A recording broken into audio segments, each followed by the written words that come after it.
Kamal Haasan, Mani Ratnam, AR Rahman എന്നിവർ ഒന്നിക്കുന്നു എന്ന് കേട്ടപ്പം നമ്മൾ വളരെ പ്രതീക്ഷയോടെ കാത്തിരുന്നൊരു സിനിമയാണ് തഗ് ലൈഫ് എന്ന് പറയുന്ന സിനിമ.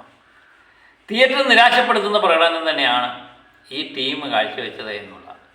ഇപ്പോൾ ഒരാളുടെ കാര്യം തന്നെ എടുത്തു പറയേണ്ട, എല്ലാവരും ആവറേജിന് താഴെ നിൽക്കുന്ന പ്രകടനം തന്നെയാണ് കാഴ്ചവെച്ചത്. പ്രത്യേകിച്ച് കമലഹാസനും മണിരത്നവും കൂടെ ചേർന്നാണ് ഇതിൻ്റെ തിരക്കഥ എഴുതിയതെന്നൊക്കെ പറഞ്ഞപ്പം വളരെ പ്രതീക്ഷയുണ്ടായി നമുക്ക്. മണിരത്നവും കമലഹാസനും ഒന്നിച്ച നായകൻ എന്ന ചിത്രമൊക്കെ ആയിരുന്നു നമ്മുടെ മനസ്സിൽ. മണിരത്നത്തിൻ്റെ എത്രയോ ചിത്രങ്ങളല്ലേ. ഇന്ത്യൻ സിനിമയിലെ തന്നെ മികച്ചൊരു സംവിധായകൻ എന്ന് പേര് കേട്ട മണിരത്നത്തിൻ്റെ കയ്യിൽ നിന്ന് ഇങ്ങനെ ഒരു സിനിമ പ്രതീക്ഷിച്ചതേ ഇല്ല എന്നുള്ളതാണ് ഏറ്റവും വലിയൊരു സത്യം. മണിരത്നം എന്ന് പറയുന്ന സംവിധായകൻ എന്തിനീ പണം സംവിധാനം ചെയ്തു എന്ന് എനിക്ക് എത്ര ആലോചിച്ചിട്ട് മനസ്സിലാകുന്നില്ല. കാരണം അദ്ദേഹത്തിൻ്റെ കരിയറിലെ തന്നെ ഏറ്റവും മോശപ്പെട്ട സിനിമയെന്ന് ഒരുപക്ഷെ തഗ് ലൈഫ് വിലയിരുത്താം. പിന്നെ ഇതിനകത്ത് വല്ല മാജിക്കുമല്ലോ അദ്ദേഹം കാഴ്ചവെച്ചത് നമുക്ക് മനസ്സിലാകാതെ പോയതാണോ എന്നെനിക്കറിയില്ല. ഏതായാലും എനിക്ക് ഈ ചിത്രം അത്ര ലിങ്കായില്ല എന്നുള്ളത് 100% ഉറപ്പാണ്. ഇതിൻ്റെ തുടക്കം തൊട്ട് അവസാനം വരെ ഇതൊരു മാതിരി വല്ലാത്ത ലെവൽ ചിത്രമാണ്. ഒന്നുമില്ലെങ്കിൽ ഫസ്റ്റ് ഹാഫ് ആദ്യത്തെ പകുതി ഇഷ്ടപ്പെട്ടു, രണ്ടാമത്തെ പകുതി പൊളിച്ചു എന്നൊക്കെ നമ്മൾ പറയുമായിരുന്നു. ഇത് രണ്ട് പകുതി ഒരുപോലെ തന്നെ. പിന്നെ തമ്മിൽ ഭേദം തൊമ്മൻ എന്ന് പറയുന്ന പോലെ ആദ്യ പകുതിയാണ് തമ്മിൽ ഭേദമെന്ന് തോന്നി. ഇതിനകത്ത് ഒരു ലോജിക്കില്ല, അതുപോലെ ഒരു തിരക്കഥയില്ല, കെട്ടുറപ്പില്ലാത്ത ഒരു പടം എന്തിനോ വേണ്ടി എടുത്തു വെച്ചിരിക്കുന്നു. ഇതിൻ്റെ കഥയൊക്കെ ജില്ലാ മോഡൽ, പഴയ ജില്ല അല്ല ആ മോഡലൊരു കഥ എടുത്തു വെച്ചിരിക്കുന്നു. ഇതിനകത്ത് വേറെ പ്രത്യേകിച്ച് പുതുമയൊന്നും കാണുന്നില്ല.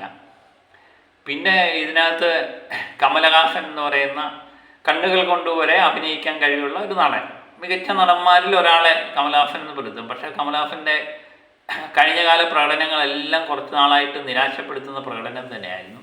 ആ പ്രകടനത്തിൽ ഒന്നുകൂടി എന്ന് മാത്രമേ ഈ ചിത്രം കണ്ടപ്പോൾ മനസ്സിലായുള്ളൂ. അതുപോലെ വിവാദങ്ങളും വിഷയങ്ങളും ഒക്കെ പലതും ഉണ്ടാകുമ്പം നമുക്ക് കൃത്യമായിട്ട് മനസ്സിലാകുന്നത് സിനിമയുടെ വിജയത്തിന് വേണ്ടി അദ്ദേഹം ഉണ്ടാകുന്ന ചില മാജിക്കുകളാണ്. കന്നഡയും തമിഴിനെയൊക്കെ ഏറ്റുപിടിച്ച് രണ്ട് ചേരിയിൽ നിർത്തി സംസാരിക്കുന്നു.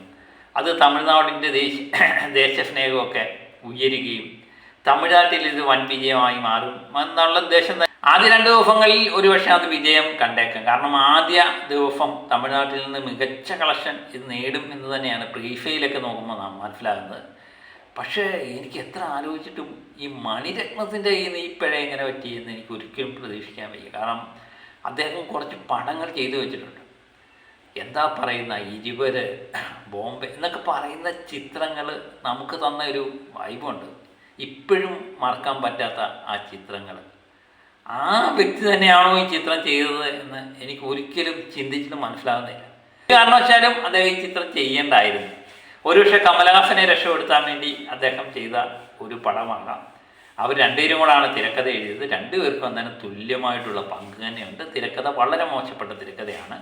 ഇതിൻ്റെ സംവിധാനം നോക്കുമ്പോൾ സ്ഥലങ്ങളിലൊക്കെ നമ്മളെ മണിരത്ന ടച്ച് കാണാൻ പറ്റുന്നുണ്ട്. പിന്നെ ഇതിനകത്ത് ഏറ്റവും എടുത്തു പറയേണ്ട ഒരു സംഗതി എന്ന് പറയുന്നത് ക്യാമറ വർക്ക് അടിപൊളിയായിട്ടുണ്ട്. അതുപോലെ എന്താ നമ്മുടെ കുറച്ച് മലയാളി ജോജു, അഭിരാമി മലയാളിയാണോ, പിന്നെ അങ്ങനെ ഐശ്വര്യലക്ഷ്മി, ഇങ്ങനെയൊക്കെ ഉള്ളവരൊക്കെ മികച്ച പ്രകടനം കാഴ്ചവെച്ചു. അവരൊന്നും നമ്മളെ പറയിപ്പിച്ചില്ല എന്ന് തന്നെ പറയാം, ജോജു ഒന്നും പ്രത്യേകിച്ച്. പക്ഷേ അതുപോലെ ഫിലംബരശൻ അല്ലേ, പുള്ളി നല്ല കഥാപാത്രം ആണ്, നല്ല പ്രകടനം കാഴ്ചവെച്ചു. പക്ഷേ തൃഷയൊക്കെ എന്തിനീ പടത്തിനകത്ത് എടുത്തതെന്ന് എനിക്ക് ഒട്ടും ആലോചിച്ചിട്ട് മനസ്സിലാകുന്നു. തൃഷയുടെ ഒന്നും കാര്യമില്ലാതെന്ന് തോന്നുന്നു. എന്തിനു വേണ്ടി തൃഷയെ കൊണ്ടുവന്നു എന്ന് യാതൊന്നും പിടിയില്ല. അതുപോലെ AR റഹ്മാൻ എന്ന് പറയുന്ന ആ എന്താ പറയുന്നത് ലെജൻഡിൽ നിന്ന് നമ്മളിങ്ങനെ ഒരു പടം പ്രതീക്ഷിച്ച് ആവറേജിന് താഴെ നിൽക്കുന്ന AR റഹ്മാൻ സംഗീതമായിട്ടാണ് എനിക്ക് തോന്നുന്നത്.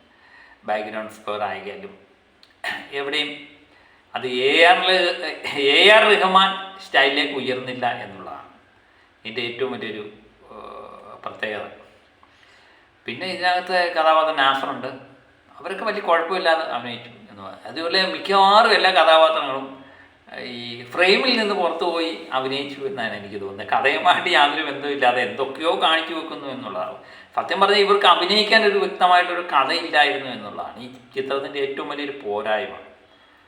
പിന്നെ എന്താ പറയുക, ഇങ്ങനെയൊക്കെയാണ് ഈ ചിത്രങ്ങളുടെ പുരോഗമിച്ചു പോകുന്നത്. അപ്പോൾ ആദ്യ ദിവസങ്ങളിൽ മികച്ച കളക്ഷൻ നേടുന്ന ഈ ചിത്രം വരും ദിവസങ്ങളിൽ അത് താഴേക്ക് പോകാനാണ് സാധ്യത.